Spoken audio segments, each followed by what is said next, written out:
So, what's up guys? Andito na naman kami para gumawa ng palibagong vlog.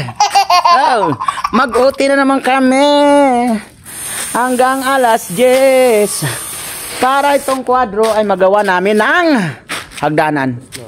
Dahil wala silang hagdanan at kailangan nilang magkaroon ng hagdanan pag-akyat sa taas. Dahil itong mga prekas na ito iakyat sa taas.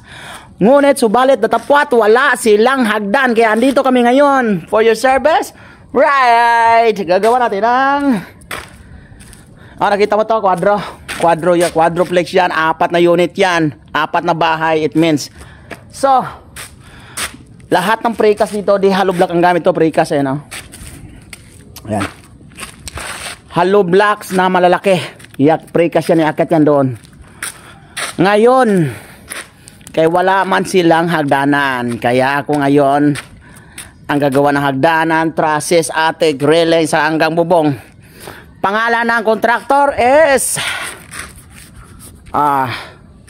kalimutan ko.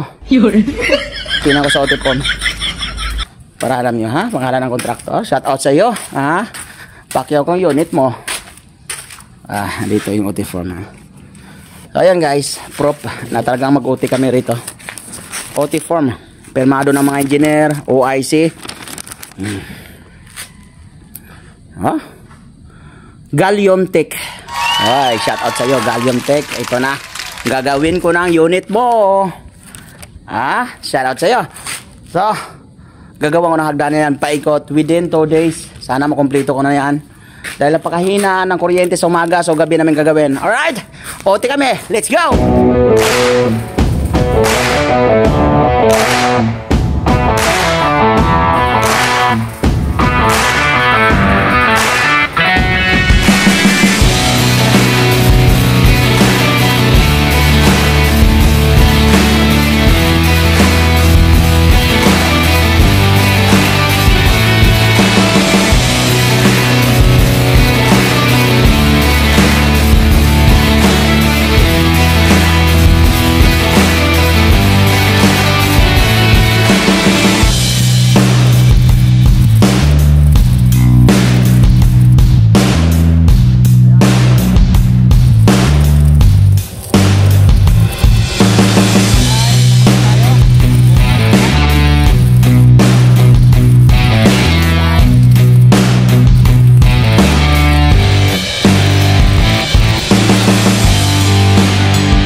So ayan guys, tapos na ang OT natin. Alas 10 na, uwi na tayo. Tapos na rin ang hagdanan.